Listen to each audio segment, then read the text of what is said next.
Baba Mungu, Baba ya Bwana na Mwokozi wetu Yesu Kristu, tunakupikia asante mkubwa juu ya neema, buluma, mapendo yako Mungu wetu.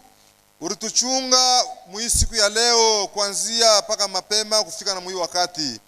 Mashiku ni yako wewe Mungu na masaa yenyewe ni yako wewe Mungu.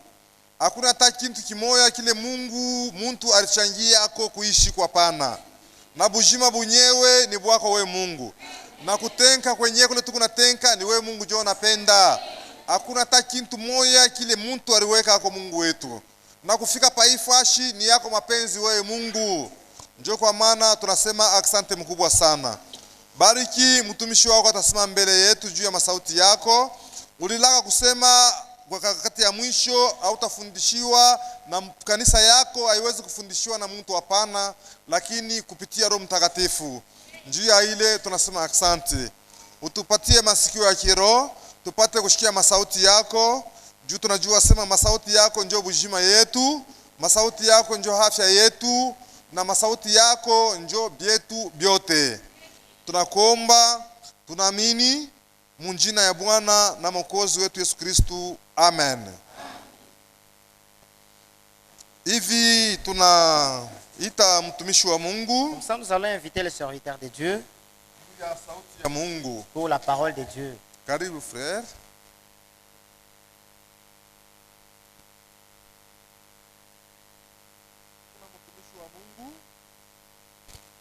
Frère Binene Rubuz, njoo kuna tumika mashiko paifashi. Tukue na disposition mzuri. Et une bonne disposition. Juu ya kushikia sauti ya Mungu. Afin d'écouter la parole de Dieu. Mungu wetu asifiwe. Que Dieu soit loué.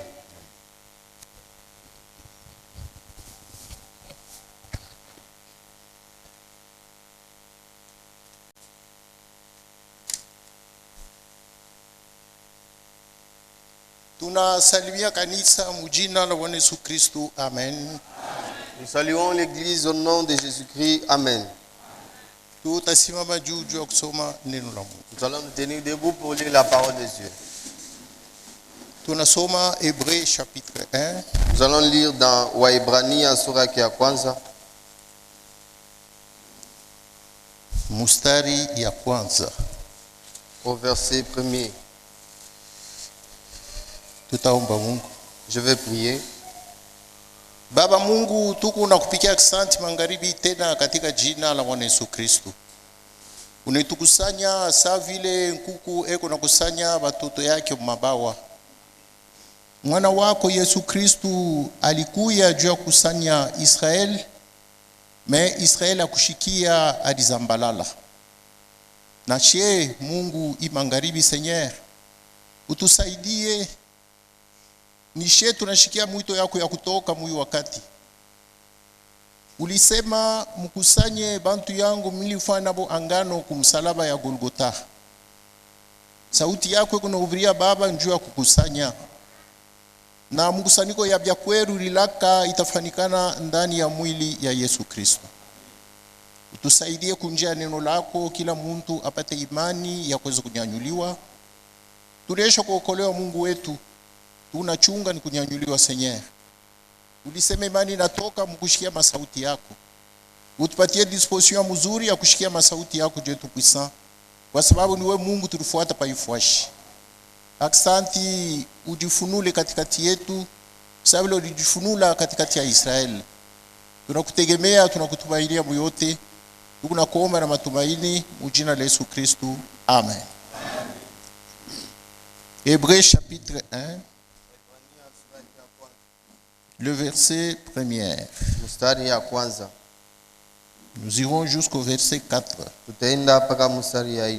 Après avoir autrefois plusieurs reprises de plusieurs manières parlé à nos pères par les prophètes, kisha mara mingi na namna ya mingi kusema kupitia baba zetu manabii wakati za kale, Dieu dans ces derniers temps nous a parlé par les fils, Mungu mwi wakati ya mwisho anatusemezea kupitia mwana wake, qu'il a établi héritier de toutes choses, ularimweka murithi wa bitu byote, par lesquels il a aussi créé le monde. kupitia yeye aliumba tena dunia.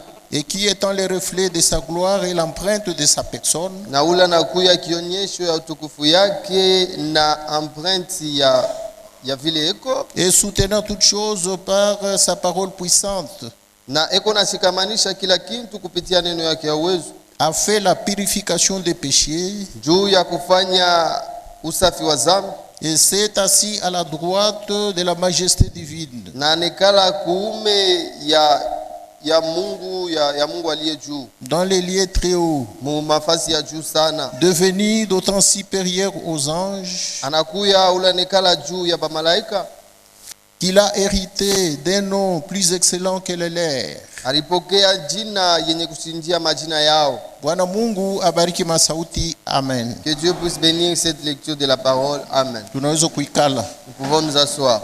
Tukunaendelea na kusema yulu ya nabii. Nous continuons à parler sur les prophètes. Mumwili ya Yesu Kristu muko mabutumishi tano. Dans le corps du Seigneur Jésus-Christ, il y a 5 ministères. Na ile mabutumishi tano Et ces 5 ministères, haina mabutumishi ya batu, ni mabutumishi ya Mungu. ce ne sont pas les ministères des hommes, mais ce sont les ministères de Dieu. Ni mazawadi ya Mungu analeta. Ce sont les dons qui ont été donnés par Dieu. Njo vile sauti ya Mungu iku netufunulia mu Efesiens chapitre 4. C'est ce que nous révèle la parole de Dieu. Mwa Efeso sura yake ya 4. Mais tunasema yulu sana yulu ya nabii. Mais nous parlons beaucoup sur le prophète. Mais mumwili ya Yesu Kristu muku ile mabutumishi tano. Mais dans le corps du Seigneur Jésus-Christ, il y a ces 5 ministères.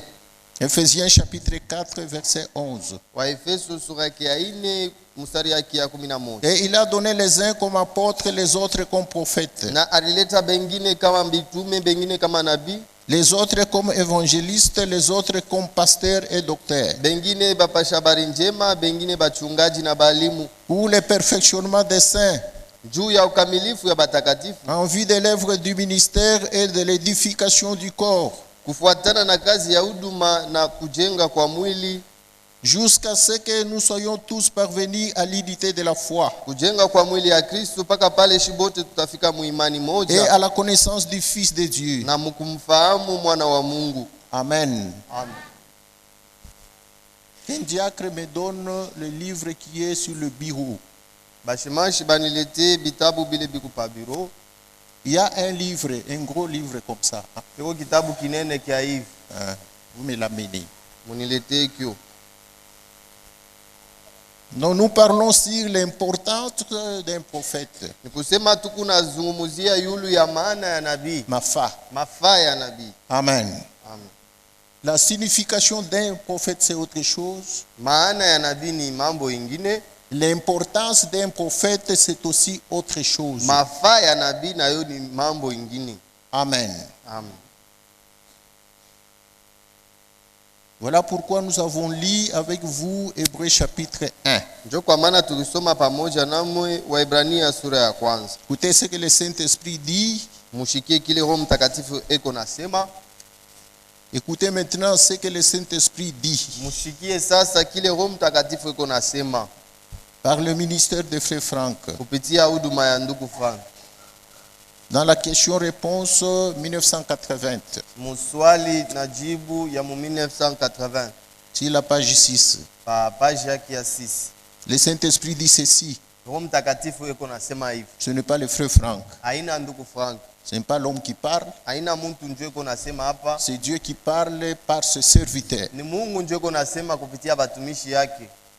C'est ce que nous croyons, je l'espère. Njo vile tunaamini nadhani. Vous ne croyez pas comme ça? Amwamini vile.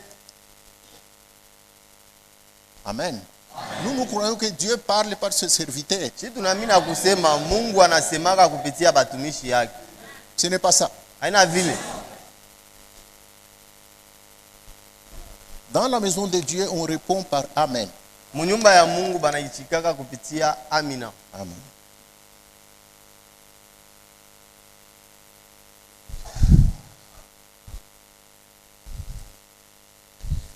Nous lisons aussi la page 6.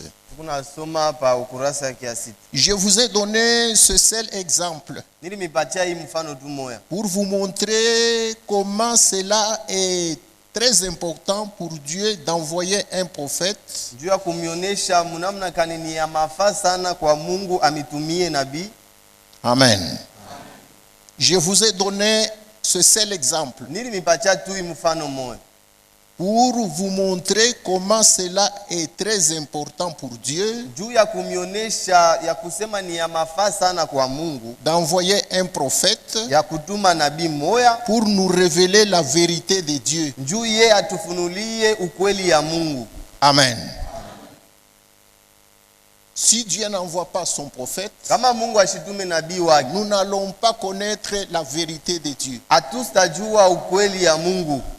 Il nous sera difficile de recevoir la révélation de Dieu sur sa vérité. Itatukuya nguvu tupate ufunuo ya Mungu kuile nangaria ukweli yake.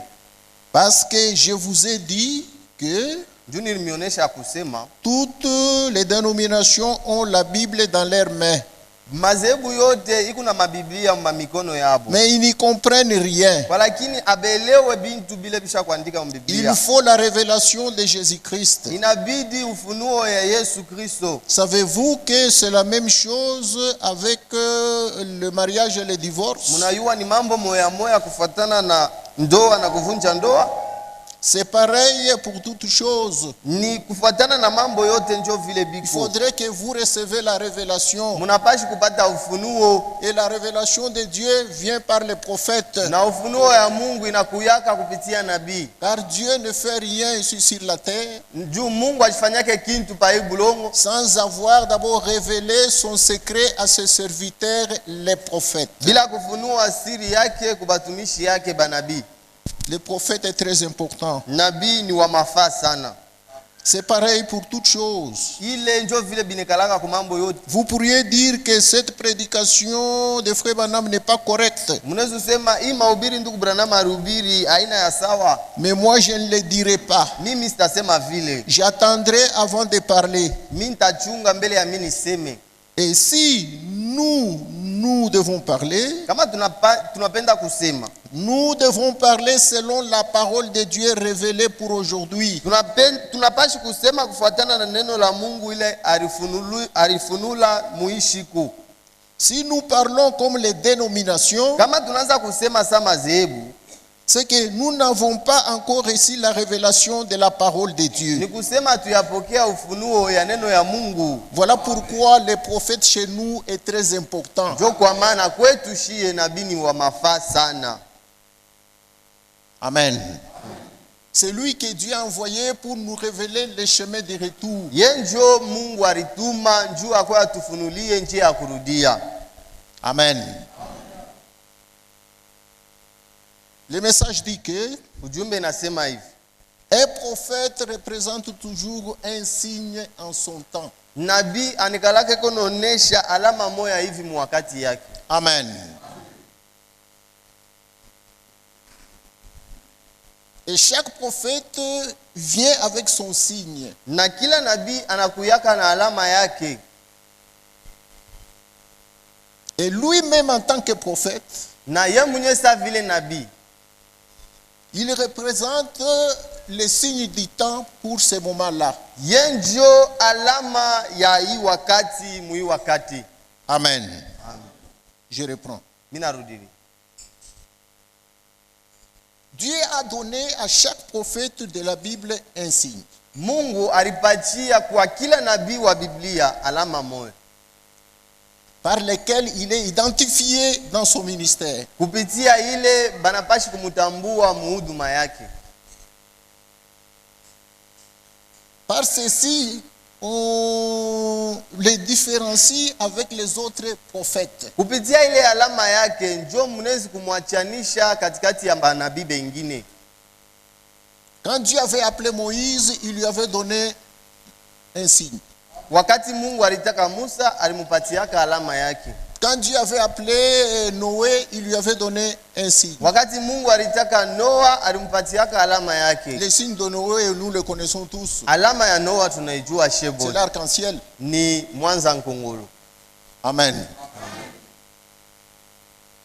Quand Dieu avait envoyé Jonas, Wakati Mungu alitumaka Yona il lui avait donné un signe. alimpatiaka na ye alama. Et même jusqu'aujourd'hui, na leo hii c'est un signe particulier ni alama ya upekee qui ne concernait que Jonas seul. ile ilianza kumwangalia mpaka Yona ye mmoja. Nous pouvons lire cela dans la Bible. Tunaweza kusoma ile mu Biblia. Matthieu chapitre 16. Mathayo sura yake ya 16. Les pharisiens et les sadducéens abordèrent Jésus et pour l'éprouver. Wafarisayo na Wasadukayo bakamuliza Yesu njuu ya kumpima. Lui demandèrent de leur faire voir un signe venant du ciel. Bakamuomba aboneshe kwa alama moya ya kutoka mbinguni. Jésus leur répondit, Yesu akawajibu, le soir vous dites il fera beau, magharibi Mungu nasema kutakuwa jioni mzuri, car le ciel est rouge, njuu mbingu iko nyekundu, et le matin. na asubuhi. Et le matin, il y aura de l'orage aujourd'hui, Na asubuhi Mungu nasema kutakuwa umeme leo, car le ciel est d'un rouge sombre. njuu mbingu iko nyekundu sawa giza. Vous savez discerner l'aspect du ciel, Mungu najua kutambua maalama ya mbingu, et vous ne pouvez discerner les signes des temps. na amuwezi kutambua maalama ya nyakati. Amen. Une génération méchante, adultère demande un miracle. Hii kizazi kibaya na kiovu kikuna lomba mujiza, Il ne lui sera donné d'autre miracle que celui de Jonas. kitawapewa alama ingine kama ina ile ya Yona. Puis il les quitta et s'en alla. Kisha kaondoka na kaenda. Dans Matthieu 12, Mu Mathayo sura yake ya 12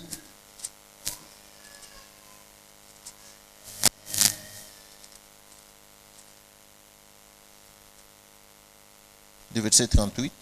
mstari yake ya 38. Alors quelques-uns des scribes et des pharisiens prirent la parole et dirent, Sasa bamoja baandishi na bafarisayo bakabeba msemo na kusema, Maître, nous voudrions te voir faire un signe, un miracle. mwalimu, tunapenda tukone ufanye kwa mjiza moya. Il répondit, une génération méchante et adultère demande un miracle. Akawajibu, kizazi kichafu na kizinifu kiko naomba mjiza. Il ne lui sera donné d'autre miracle que celui du prophète Jonas. Akitampatiliwa alama ingine kama ina tu ya nabii Yona. Car de même que Jonas fit 3 jours et 3 nuits dans le ventre d'un grand poisson, Kwa lakini mpaka vile Yona alifanya masiku 3 na usiku 3 muntumbo ya samaki, de même le Fils de l'homme sera 3 jours et 3 nuits dans les seins de la terre. vile vile mwana wa mtu atafanya masiku 3 na usiku 3 ndani ya tumbo ya udongo. Donc le prophète Jonas, Dieu lui avait donné un signe. Ni kusema nabii Yona Mungu naye alimupatia alama. Et nous reconnaissons Jonas dans cette Bible par son signe. Na tukuna mtambua Yona mu Biblia kupitia alama yake. Dieu a toujours donné un signe à ses prophètes. Mungu anapachiaka kila nabii wake alama moja. Et lui-même le prophète, Na ye mwenyewe nabii, il représente déjà un signe en son temps. ye ayeko naonesha deja alama mu wakati yake. Nous aussi dans notre temps. Na shimu wakati yetu, Si réellement Dieu nous a promis un prophète et nous a envoyé un prophète, kama bya kweli Mungu alitulaka nabii na alitutumia nabii, Dieu a donné un signe à ces prophètes-là. Mungu alimupatia alama ule nabii alilaka. Et cela doit être un signe biblique Na ile napashi kwa alama ya kibiblia. par lequel nous pouvons identifier ces prophètes-là. Kupitia ile tunaweza kumtambua ule nabii. Un prophète, on le reconnaît par son signe. Nabii banamvumbulaka kupitia alama yake. Les temps ont leur signe. Manyakati iko na alama yayo. Les prophètes aussi ont leur signe. Banabii nabo beko na maalama yabo. Les chrétiens ou les croyants véritables ont aussi leur signe. Bakristu wala bamini babya kweli beko na maalama yabo nabo. Et le signe d'un véritable chrétien, Na alama ya mkristu wa bya kweli c'est le baptême du Saint-Esprit. ni ubatizo ya Roho Mtakatifu. Amen. Jésus a dit, Yesu alisema, voici les signes qui accompagneront tous ceux qui auront cru. mtazameni maalama yote ile tasindikiza bale bote bataamini.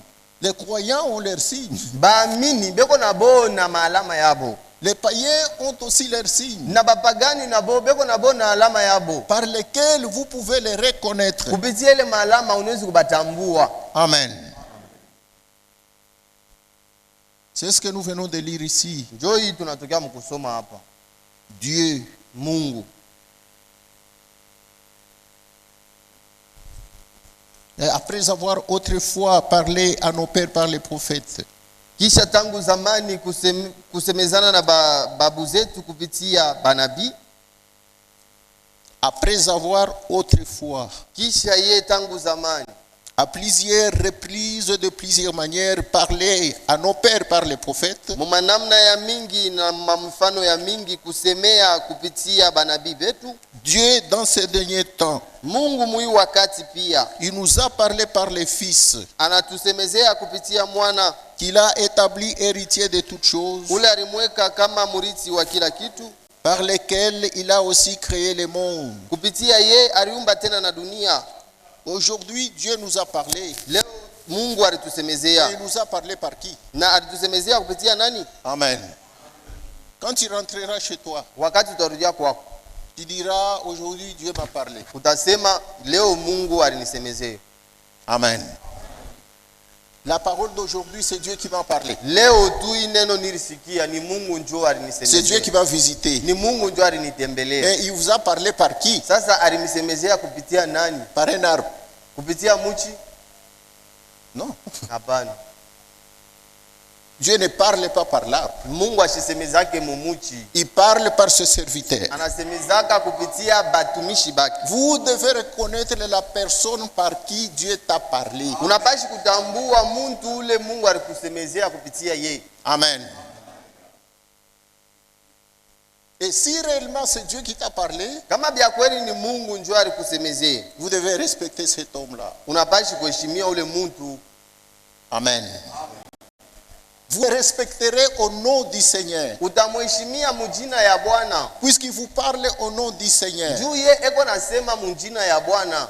Quand Dieu a appelé Abraham Wakati Mungu alimuita Ibrahimu et qu'il l'avait envoyé, na pale alimutuma, Abraham était un prophète. Ibrahimu alikuwa nabii. Vous le lisez dans la Bible. Si munaisomaka mu Biblia. Quand le roi Abimelech voulait prendre sa femme, Wakati mfalme Abimeleki alipendaka kubeba mke wake wa Ibrahimu, Dieu dans le songe est descendu au roi pour lui dire que Mungu anashuka mundoto ya ule mfalme akaenda kumuonesha kusema, Abraham c'est mon prophète. Ibrahimu ni nabii wangu, Remets sa femme. umrudishie bibi yake, Il priera pour toi. atakuombea. Si un homme de Dieu prie pour toi, tu Kama- seras béni. Dieu va te guérir. Kama mtu wa Mungu anakuombea, utabarikiwa na Mungu atakutunza. Mais si vous le méprisez, vous l'injuriez. Sasa kama wewe kuna mdharau, kuna mtukana, Vous essayez de subir ce que Myriam a subi. unezi kupata vile Miriam alipataka. Amen. Les serviteurs de Dieu que vous voyez, Batumishi ya Mungu hapa mko naona. Frère Franck dit Ndugu Fange unasema hivi. Amen. Amen. Ils sont placés à un rang très élevé. Banabeka mkiwango moya ya juu sana. Dieu les a placés à un rang très élevé. Mungu yenjo anabaweka mwile kiwango ya juu. Amen. Dès qu'ils sont appelés et ils ont un ministère, Kama tu banaitwa na beko na huduma moya hivi. ils perdent leur famille. Pale beko na acha majamaa yabo. Parce qu'ils ils ne sont pas encore, ils n'ont pas encore une famille. Njuu abana tena na jamaa pale. Ils perdent leur tribu. Beko na potesha ukabila yabo. Ils perdent leur nationalité. Beko na potesha nationalite yabo. Ils sont devenus les serviteurs d'autrui. Banakuya batumishi ya benyewe. Quand vous lisez dans Romains 14, Wakati mko nasoma mu Roma sura yake ya 14, le Saint-Esprit dit, qui es-tu toi qui juges un serviteur d'autrui? Roho Mtakatifu kunasema uko nani wewe kuna hukumu batumishi ya benyewe? Vous le lisez dans la Bible. Munaisomaka mu Biblia. Dieu, il est le Dieu de ses serviteurs. Mungu ni Mungu wa batumishi yake. Et il est le Dieu de ses prophètes. Na ni Mungu tena wa manabii yake. Amen. Vous devez reconnaître la personne et son ministère. Munapashi kutambua ule muntu na huduma yake. Si vous voulez être béni de Dieu. Kama mnapenda tu kubarikiwa na Mungu. Quand nous lisons dans Jean chapitre 4, Tukisoma mu Yohana sura yake ya 4, quand le Seigneur parlait avec la femme samaritaine, wakati Bwana anaanza kuzungumuza na ule mwanamke Msamaria, écoutez ce qu'il lui a dit. Mushikie kile Bwana alimuonesha.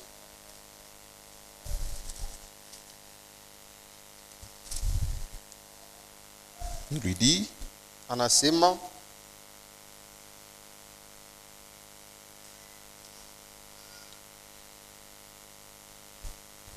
commençons par le verset 10. tuanzie mstari ya 10.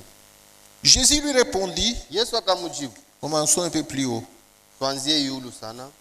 Tujie kumgongo. le verset 9. Mstari yake ya 9. La femme samaritaine lui dit, Ule mwanamke Msamaria akasema, comment toi qui es juif me demandes-tu à boire, je we Muyuda ukune nilomba mie maji ya kunya? à moi qui suis une femme samaritaine? Mie mwanamke Msamaria. Les Juifs en effet n'ont pas de relation avec les Samaritains. Bayuda na Basamaria abapatanake kwa kweli. Jésus lui répondit, Yesu si akamjibu, tu connaissais les dons de Dieu, kama ulitambua bya kweli zawadi ya Mungu, et si tu connaissais qui est celui qui te dit, qui te parle, na kama ulitambua ni nani ule kona kusemezea, qui te dit donne-moi à boire, ule kona kuomba maji ya tu kunywa, lui aurais toi-même demandé à boire, wewe ndio ulipashi kumuomba maji ya car kunywa, il t'aurait donné de l'eau vive. njoo alipashi kukupatia maji ya uzima. Vous voyez, il y a les dons de Dieu et la personne que Dieu utilise. Kuko zawadi ya Mungu na muntu ule Mungu eko natumikia. C'est pourquoi Jésus dit ici, Njoo kwa maana Yesu eko nasema si hapa, tu connaissais les dons de Dieu, kama ulitambua zawadi ya Mungu, et qui est celui qui te dit donne-moi à boire, na ni nani ule eko na kulomba unipatie maji, tu lui aurais toi-même lui demandé à boire, ni wewe njoo ulipashi kumlomba maji ya kunywa, et il t'aurait donné une eau vive. na alipashi kukupatia maji ya uzima. Amen.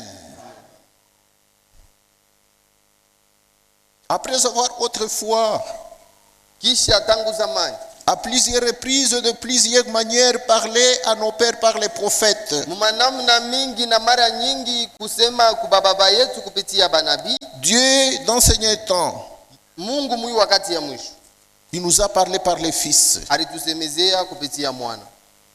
Du temps de nos pères, Mu wakati ya baba yetu il leur avait parlé par les prophètes. alibasemezeaka kupitia banabii, Et du temps d'Israël, quand un prophète se présentait pour parler, na wakati ya Israeli kama nabii moya anaonekana njuu ya yeye kusema, Israël reconnaissait sa visitation. Israeli anaanza kutambua vile Mungu alibatembelea. Israël ne voyait pas la personne du prophète là.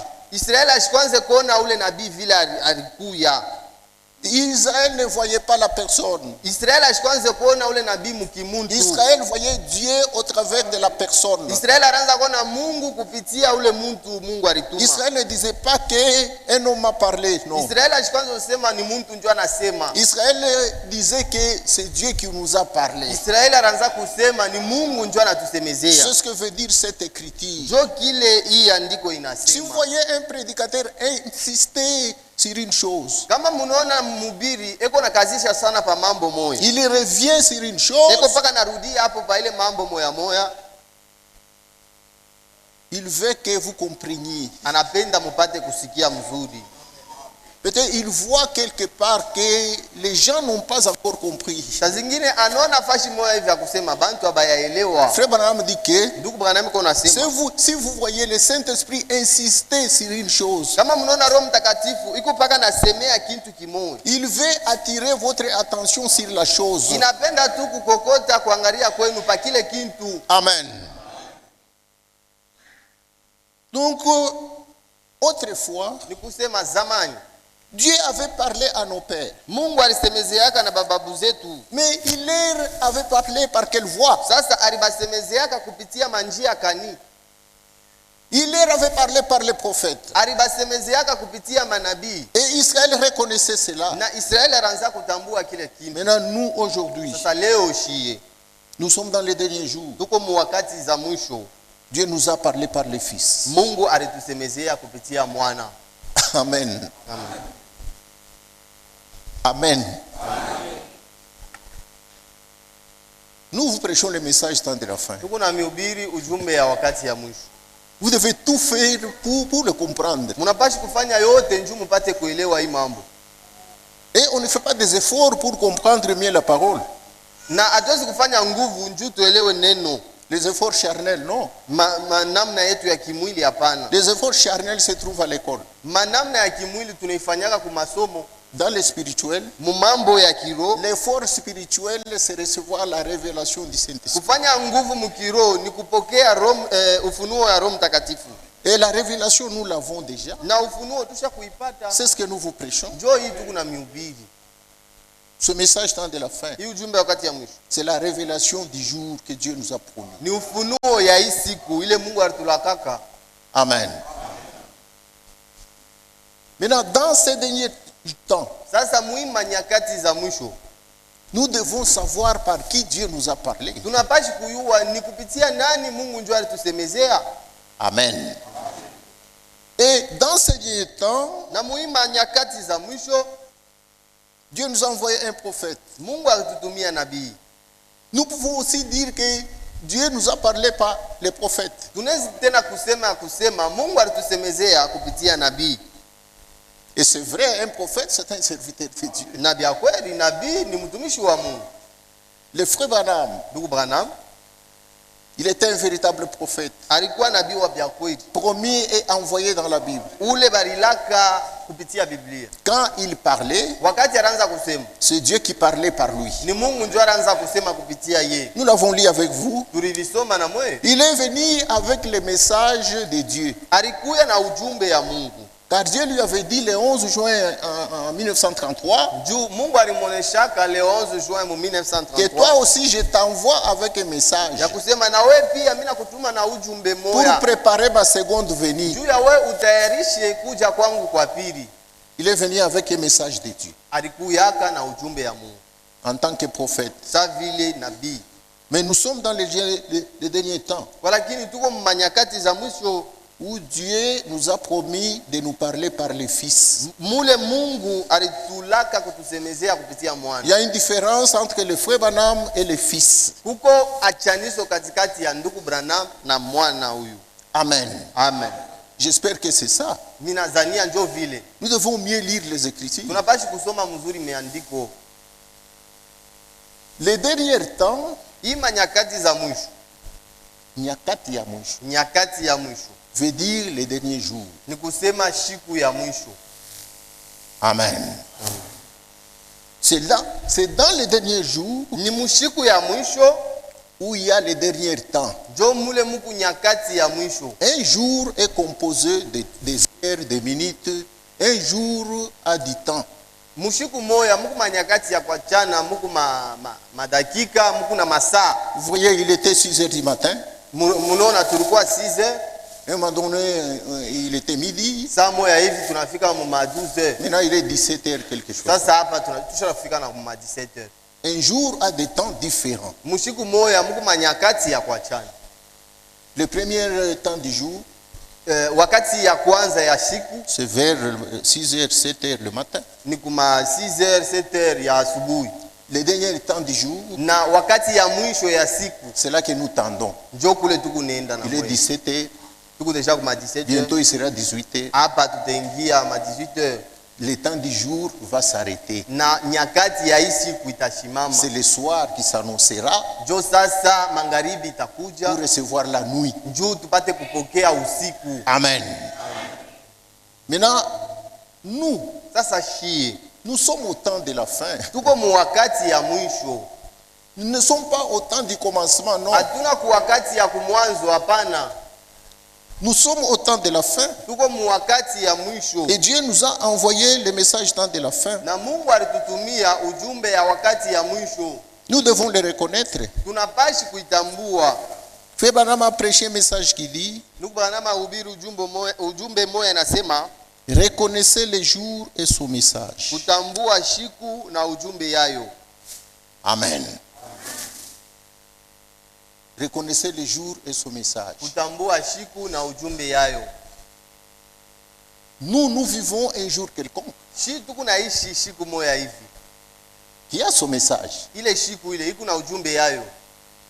Chaque jour Kila shiku, a eu un message particulier. kila shiku ilipokea ujumbe yayo ya upekee. Amen.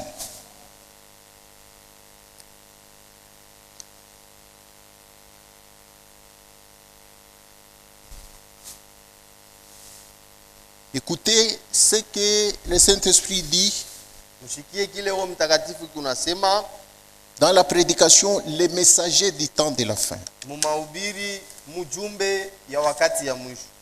Les messagers du temps de la fin. Mujumbe ya wakati ya mwisho. C'est la page 8. Ukurasa yake ya 8 Nous lisons. tunasoma.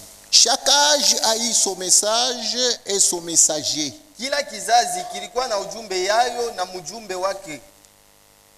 Dieu y a pourvu dans les âges de l'Église. Mungu alitayarisha vile mumakizazi ya kanisa. Nous avons constaté que chaque messager vécut pendant tout son âge. Tunaona kusema kila mjumbe aliishi kufuatana na kizazi yake. Et alors seulement vient un autre messager sur la scène. Sasa kisha ile kunakuya tena mjumbe mwingine mkizazi. Amen. Amen. Quand le premier messager passe, Wakati mjumbe moya anapita. le premier messager quand il passe, Wakati mjumbe wa kwanza anapita. le second doit entrer en scène. Wa pili anapashi kuingia mkibeta. C'est ce qu'il y a eu tout au long. Njo ile ilianza kufuatana mumabizazi byote. Mumabizazi yote hii ya kanisa. Kila kizazi kilikuya na malaika nyota wake.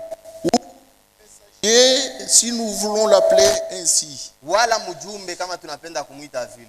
Et dans les derniers âges de l'Église, Na mui kizazi kya mwisho kya kanisa, Jean a entendu les 7 tonnerres. Yohana alishikia ile mamingurumo 7. Il ne lui fut pas permis d'écrire. Na abakumuruhusu apate kuyaandika. Ce que disaient ces 7 voix de tonnerre. Kuandika bile mingurumo 7 bilisema.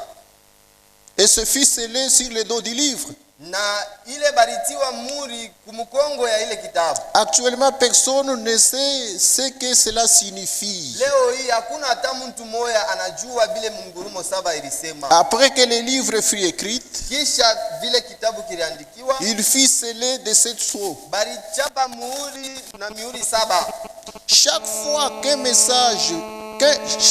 qu'un messager vient, Mara nyingi wakati mjumbe kona kuya, ce fut pour ramener l'Église à la parole. anakuyaka njoo kurudisha kanisa kuneno.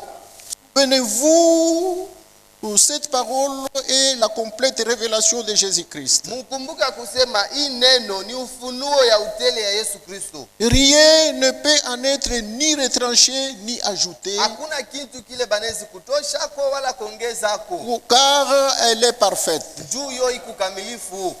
C'est la seule manière d'en être sûr. Njoo namna moya ile tunawezi kuwa shua na ile mambo. Si quelque chose de contraire à cette révélation s'élève parmi nous, Kama kuna kwa kitu kimoya kinazopinganisha na ile ufunuo katikati yetu kinalamuka, sachez donc que c'est faux. mjua kusema kile kitu ni kia bongo. Dans chaque cas, Dieu emploie un prophète Mu kila mambo yote Mungu anatumaka nabii pour ramener cet âge à la parole. jua kurudisha kile kizazi kuneno. C'est toujours ainsi. Njo paka vile Il n'y a pas d'exception. akukalake mambo ingine, ashachanishake mabintu. Il envoie toujours un prophète. Anatumaka kila mara paka nabii. Pourquoi? Juu ya nini? Parce que la Bible déclare Juu Biblia inasema que c'est au prophète que est envoyée la parole de Dieu. ni kubanabii njo kule Mungu anatumaka neno yake. Dans Amos 3:7. Mu Amos 3:7, Car le Seigneur l'Éternel ne fait rien sans avoir révélé son secret à ses serviteurs les prophètes.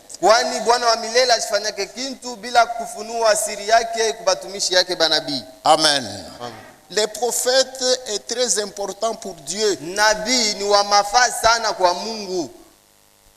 Voilà pourquoi Njo kwa maana nous cherchions à vous faire voir que tukunapenda tumionyesha kusema il était très important pour Dieu de nous envoyer un prophète. ilikuwa ya mafaa sana kwa Mungu atutumie nabii. Si pour nous cela n'est pas important, Kama kwetu ile atuibebe na mafaa, mais pour Dieu, lui et son église, cela est très important. walakini kwa Mungu na kanisa yake ile mambo ni ya mafaa sana. Puis c'est lui qui doit nous révéler la parole de Dieu. Juu ni nabii njo anapashi kutufunulia sauti ya Mungu. C'est lui qui doit nous ramener à la parole de Dieu. Yeye njo anapashi kuturudisha sauti ya Mungu. Amen. Dans la prédication, avoir soif de la vie. Mumahubiri kuwa na kiu ya uzima. Écoutez ce que le Saint-Esprit dit ici, Mushikie kile Roho Mtakatifu iko nasema hapo. sur la page 2, Pa ukurasa yake ya pili. le paragraphe 3. Aya tatu. La première chose que j'avais vue Mambo ya kwanza ile nilionaka et dont je me souviens, na ile mingi nakumbuka c'était une vision. ilikuyaga ni onyo. J'avais environ 2 ans. Nilikuwa karibu na miaka 2. Je ne devais pas avoir plus de 2 ans. Mishizanie kuwa na kushindia miaka 2. Donc, Frère Branham commençait à avoir des visions Donc le frère Branham a commencé à avoir des visions. dans son bas âge. Pale alikuwa na miaka ya chini sana. Et je m'en souviens aussi nettement Na mimi nakumbuka vile vile. que si c'était hier, Niko nakumbuka paka vile inakuwa sana niliona jana. ah, que Dieu te bénisse. Et sur des certaines et sur des centaines et des centaines de ces visions, Na maonyo ya mingi na ya mingi sana ile niliona. pas une seule n'a manqué à s'accomplir parfaitement. Hakuna hata moja ile ilikosa kutimilika paka vile niliona. Et au moment indiqué à chaque fois. Na wakati ile balikuwa basha kuitaia kila mara. Amen. C'est ça un véritable prophète. Jo nabii wa bya kweli vile. Et c'est ça alisema. une véritable prophétie. Jo unabii wa bya kweli. Quand Dieu parle par son esprit, Wakati Mungu yuko anasema kupitia roho il yake. parle clairement et nettement. Anasemaka wazi na vile mambo Et inapaswa la kutimilika. chose doit arriver parfaitement. Na mambo inapaswa kutimilika paka vile balisema. Puisque Dieu, lui, ne se trompe pas. Juu Mungu ye ashikotolake. Amen. C'est pourquoi le frère Branham était un véritable prophète. Jo kwa maana ndugu Branham alikuwa nabii wa bya kweli. Il dit des centaines et des centaines de visions que je vis. Anasema hata niliona maonyo ya mingi na ya mingi sana. Aucune d'elles ne manquait à s'accomplir. Hakuna hata moja ile ilikosa kutimilika.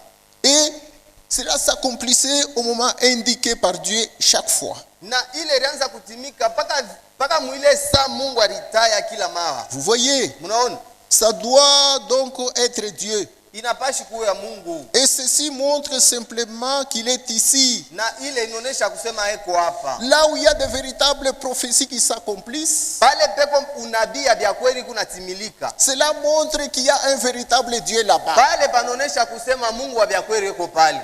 Là, on donne des prophéties qui ne s'accomplissent pas. Pale peko naleta maunabii na itimilike. Sachez qu'il n'y a point Dieu. Mjua kusema Mungu ashina hapo. Il y a un esprit d'erreur. Peko tu roho ya Et il nkosa. faut chasser cet esprit d'erreur. Na mnapashi kufukuza ile roho ya nkosa. C'est ça le message temps de la fin. Jo ujumbe ya wakati ya mwisho. Là où Dieu parle réellement, Pale Mungu yuko nasema bya kweli. il parle et la chose s'accomplisse Anasemaka na kintu kiku selon nafanyika. ce que la prophétie a dit. Kufuatana na kile unabii inasema. Amen.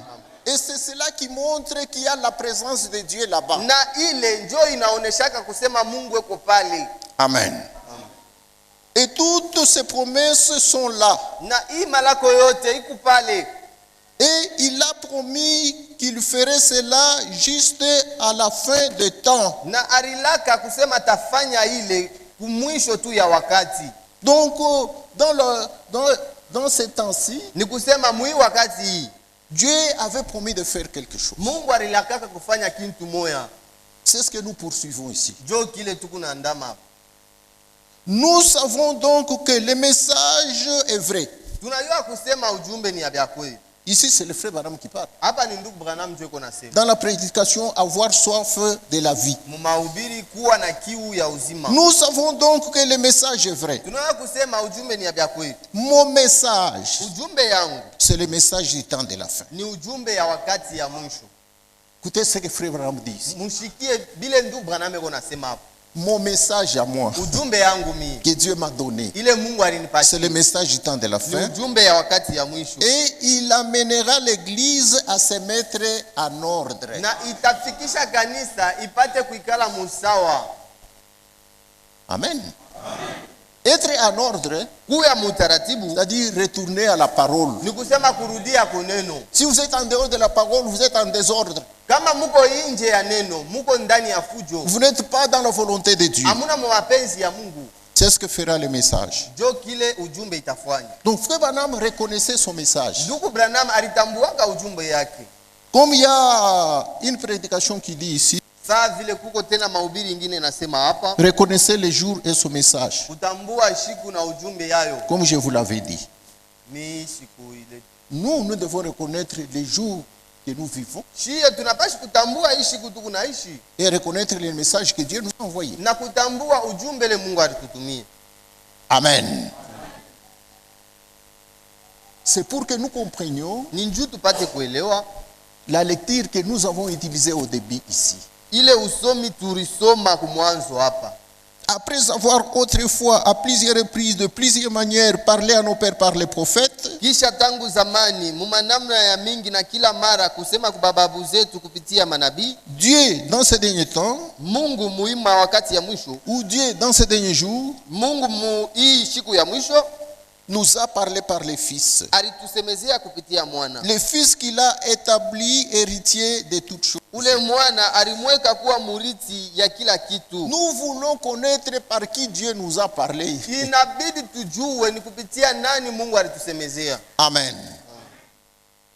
C'est très important. Ni amana sana Connaître ou reconnaître par qui Dieu t'a visité. kutambua, kujua ni kupitia nani kule Mungu alipata kutembelea. Maintenant, nous sommes au temps de la fin. Sasa shie tuko wakati ya mwisho. Dieu nous a promis un prophète, le prophète Élie. Mungu alitulakaka nabii Elia. Maintenant, Sasa comment est-ce qu'il devait encore nous parler par le fils? je anezi tena kutusemezea kupitia mwana? Donc Dieu nous a parlé deux fois. Ni kusema Mungu anatusemezea mara mbili. Premièrement, il nous a parlé par son prophète. Kwa kwanza mbele anatusemezea kupitia nabii wake, Puisqu'il nous a promis envoyer Élie, le prophète. njoo alitulaka kututumia Elia nabii. Amen. Et c'est juste. Na ni vya kweli. Mais nous vivons dans le temps de la fin. Sasa tuko naishi mwakati ya mwisho. Nous vivons les derniers jours. Tuko naishi mashiku ya mwisho. Le dernier jour a commencé avec les apôtres. Hii siku ya mwisho ilianzaka pamoja na bamitume. Nous vivons dans les derniers jours. Tuko naishi mshiku ya mwisho. Ceux qui ont écrit ceci, Bale bariandika hii ce n'était pas nous. haikukuwa shie, Ce sont les Paul. ni ba Paulo. Amen. C'est lui qui avait écrit l'épître aux Hébreux. Yenjo aliandikaga hii barua kuba Ebrania, C'est Saint Paul. ni mtakatifu Paulo. Déjà dans son temps, lui, Tangia mwile wakati yake il vivait dans les derniers temps. alianza deja kuishi mu wakati ya mwisho. Puisqu'il dit, Juu eko nasema hapa du temps de nos pères, muma wakati ya baba yetu, c'est-à-dire du temps d'Abraham, Isaac, Jacob, tout ça. ni kusema muma wakati ya Ibrahimu, Isaka na Yakobo, Dieu avait parlé à leur père par les prophètes. Mungu alisemezaka kuba baba yabo kupitia banabii. Mais dans les temps, Sasa mu wakati ya bobo il dit, dans ces derniers temps, anasema mui wakati ya mwisho. Sasa c'est que Paul aussi a vécu les derniers temps. ni kusema Paulo naye aliishi mu wakati ya Le mwisho. dernier temps a commencé avec les apôtres. Wakati ya mwisho ilianza pamoja na bamitume Et nous, na shii. nous vivons aussi dans ces derniers temps. Tuko naishi mui wakati ya mwisho. Comme eux attendaient l'enlèvement. Sasa mpaka vile bo na bo baranza kuchunga Et kunyanyuliwa. jusqu'en ce jour, Tina leo nous aussi nous attendons l'enlèvement. na shii tuko nachunga kunyanyuliwa.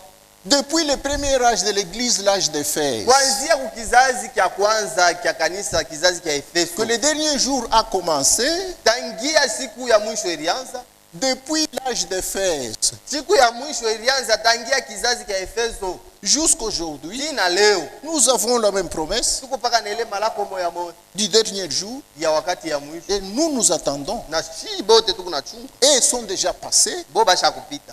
ils se sont endormis dans la foi. Banalala muimani. Ils nous ont transmis cette foi-là une fois pour toutes. Na banatuletea tena ile imani mara moja kwa lote. Nous persévérons dans la même foi. Na shie tuko na dumu mpaka mwile Nous imani moja combattons moja. pour cette Na foi-là. tuko na kombana njutu ya ile imani. Nous gardons cette foi-là Tuko na chunga ile imani jusqu'à ce que la promesse s'accomplira. mpaka pale malako La itatimilika. promesse de la venue du Seigneur. Malako ya kurudi kwa Bwana. Mais nous vivons dans les mêmes jours. Kwa lakini tuko naishi mpaka mushiku moya moya. Maintenant, dans ces derniers jours ici, Sasa muhimu siku ya mwisho. Dieu a promis de nous parler par les fils. Mungu alitulaka kutusemezea kupitia mwana. C'est quel fils dont on parle ici? Sasa ni mwana kani huyu beko nasemea hapa? C'est le fils de l'homme. Ni mwana wa mutu. Amen. Jésus-Christ. Yesu Kristo. Dieu nous a parlé par son prophète Mungu alitusemezea kupitia nabii wake et Dieu nous a parlé par le fils de l'homme. na Mungu alitusemezea kupitia mwana wa mtu. Est-ce que vous le comprenez mieux? Munaelewa sasa? Nous y allons lentement. Tukunenda mbele polepole. Nous avons reçu une double portion. Tulipokea sehemu mara mbili. Amen. Il y a un message que le prophète a donné qui dit Huko ujumbe moya nabii arubiri inasema la voix de Dieu dans ces derniers jours. njia ya Mungu mwi wakati ya mwisho. Sauti. Sauti ya Mungu mwi wakati ya mwisho. Amen. Il y a la parole et la voix. Huko sauti, Huko neno na sauti. huko neno na sauti. Amen. Amen. Amen. Amen. Nous, dans notre temps ici, Shie mwi wakati yetu ya mwisho. nous avons écouté la parole de Dieu. Tulishikia neno ya Mungu. Quand les hommes de Dieu parlent, Wakati batumishi ya Mungu beko nasema, ils nous parlent par la parole de Dieu. beko nasema kupitia neno ya Mungu. Et nous avons écouté la parole de Dieu. Na tulishikia neno ya Mungu. Et dans ces derniers jours, Na mwi siku ya mwisho nous avons aussi écouté la voix de Dieu. tulishikia pia na sauti ya Mungu Par son prophète. kupitia nabii wake. Mais lui, le prophète, Kwa lakini ye nabii ce n'est pas lui le fils de l'homme. haina ye njo mwana wa muntu. Amen. Amen. Mais Dieu lui-même Kwa lakini Mungu ye peke nous a promis la révélation du fils de l'homme dans nos jours ici. alitulaka ufunuo ya mwana wa muntu muima siku yetu hii. Amen. Amen. Et le message que nous écoutons, Na hii ujumbe tukunashikia c'est la révélation du fils de l'homme ni ufunuo ya mwana wa muntu pour notre temps. mui wakati yetu. Et cela est une promesse pour nous. Na ile ni malako kwetu. Dieu avait promis cela. Mungu alilakaka Que ce que j'avais fait à Abraham, ya kusema bile nilifanyaka zamani. comme je m'étais révélé à Abraham, Sa vile nilijifunulaka kumbele ya Ibrahimu dans Genèse 18, mu Genèse 18, je le ferai aussi au temps de la fin. tajifunulaka tena mu wakati ya mwisho. Je me suis révélé à Abraham, mon serviteur. Nilijifunulaka kumbele ya Ibrahimu mtumishi wangu. Je lui ai promis une postérité Nilimulakaka kizao par Christ. kupitia Au Kristo. temps de la fin, Mu wakati ya je mwisho visiterai aussi cette postérité-là. tatembeleaka pia kile kizao. Comme je l'avais fait Sa vile nilifanyaka chez leur père Abraham. kuba baba yabo Abrahamu. Amen. Amen. Pour leur montrer que je suis le même Dieu. Juu ya kubonesha sema niko ule Mungu moya moya. Comme j'avais visité Abraham, Mpaka vile nimutembeleaka je vous Ibrahimu. visiterai aussi à la fin des temps. Tamitembelea na moyo mwisho ya wakati. Avec le même ministère, Na ile huduma moya moya. avec le même signe. Na ile alama moya moya. C'est pourquoi, au travers du ministère de Frère Branham, Jo kwa maana kupitia huduma ya ndugu Branham. c'est là que le Fils de l'homme s'est révélé. Jo kupitia ile mwana wa mtu alijifunula. Mais lui, le Frère Branham, n'était pas le Fils de l'homme. Kwa lakini ye ndugu Branham ashikwe mwana wa mtu. On lui a dit, Frère Branham, Banamuonesha ndugu Branham. voyant les choses que vous faites, Mukona hivi bintu kunafanya. nous disons que vous êtes le Fils de l'homme. Ndugu nasema sema kwa kweli huko tu mwana wa mtu. Cette question se trouve dans ce livre. Iko mu COD. Amen. Amen. Il a dit, non, non, Anasema hapana. moi je suis le fils d'un homme. Mi niko mwana wa mtu moya. Mutoto wa mtu. Mi niko mtoto wa mtu moya. Mais le Fils de l'homme, c'est le Seigneur Jésus-Christ. Walakini mwana wa mtu ni Bwana Yesu Kristo. Amen. Donc Frère Branham n'est pas le Fils de l'homme. Ni kusema ndugu Branham ana mwana wa mtu. Amen. Son père s'appelait Branham aussi. Baba yake na injini yake ilikuwa Branham. Il dit même que je suis né dans une famille bizarre, Anasema nilizaliwa mu jamaa moya ya mbaya. de pauvres. Ya ba maskini. Mon père n'avait C'était une famille qui n'avait pas une bonne réputation. Ilikuwa jamaa moya haikukuye na heshima, haikukuye na kavumu mzuri. Amen. Puisque mon père était ivrogne. Juu baba yangu alikuyaka mulevi. Voyez les voies de Dieu. Mnaona sasa manjia ya Mungu. Les voies de Dieu sont compliquées. Manjia ya Mungu abayelewaki. Amen. Frère Branham, il était un fils d'un ivrogne. Ye ndugu Branham alikuyaka mtoto ya mulewa moya. Mais avant sa mort, Kwa lakini mbele ya kufa kwake, avant la mort de son papa, mbele ya kufa kwa baba yake, Dieu l'avait sauvé. Mungu alimwokoaka. Amen. Lui, le frère Branham, Ye ndugu Branham il n'était pas le fils de l'homme. yashikukwe mwana wa muntu. Le fils de l'homme, c'est le Seigneur Jésus-Christ. Mwana wa muntu ni Yesu Kristo. Maintenant, dans ce temps de la fin, Sasa mwi wakati ya mwisho, quand le fils de l'homme voulait se révéler, wakati mwana wa muntu alipenda kujifunua, il utilisait le ministère prophétique de frère Branham. araanza kutumikisha ile huduma ya kinabii ya ndugu Branham. Et là, c'est là que le fils de l'homme maintenant s'est révélé. Jo pale sasa mwana wa muntu alijifunula. Quand l'ange descendait Wakati malaika aranzaka kushuka par la colonne de feu, kupitia ile nguzo ya moto. dans la colonne de feu que vous voyez là, Hii nguzo ya moto munaonaka, il y avait un ange. mulikuyaka malaika mule. Puisque depuis l'Ancien Testament, Juu tangia zamani La mu colonne Agano de la feu, Kale, ile nguzo ya moto c'était un corps spirituel ilikuyaka ni mwili ya kiroho. dans lequel Dieu entrait Mule Mungu aranzaka kuingia afin de parler à Israël. juu ya ye azungumuze na Il Israeli. est le même Dieu. Ni Mungu moya moya. Amen. Et dans notre temps, Na mwi wakati yetu nous avons vu encore apparaître la même colonne de feu. tunaona mpaka ile nguzo moya moya inaonekana tena. Amen. Et parfois, quand il prêchait, Na saa zingine wakati la aranza colonne de kuhubiri, feu pouvait entrer dans l'église ile nguzo ya moto iliwezi kwanza kushuka mkanisa et commencer à circuler. na inaanza kutembea. C'est là qu'il se faisait beaucoup de merveilles. Jo pale paranza kupitikanika maishara ya mingi. Amen. C'est pourquoi nous devons être respectueux en sa présence. Jo kwa maana tunapashi kuwa na heshima Quand muwepo vous yake. entrez dans la maison de Dieu, Wakati unaingia mnyumba ya Mungu, vous devez avoir la crainte de Dieu unapashi kuwa na boka ya Mungu et le respect de Dieu en vous. na heshima ya Mungu ndani yenu mwenyewe. Amen. Amen. Puisque c'est ici où Dieu nous visite, Juu ni hapa njo Mungu yuko natutembelea. unapenda umuone hivi ndio uongope. Vous voulez le voir comme ça avec vos yeux afin que vous puissiez le craindre. Amen. Et Dieu et le Saint-Esprit dans son église. Na Mungu na Roho Mtakatifu yake beko mkanisa yake. Amen. Ils sont en train de travailler. Beko natumika. Maintenant, comment est-ce que Jésus-Christ, en tant que fils de l'homme, s'est révélé?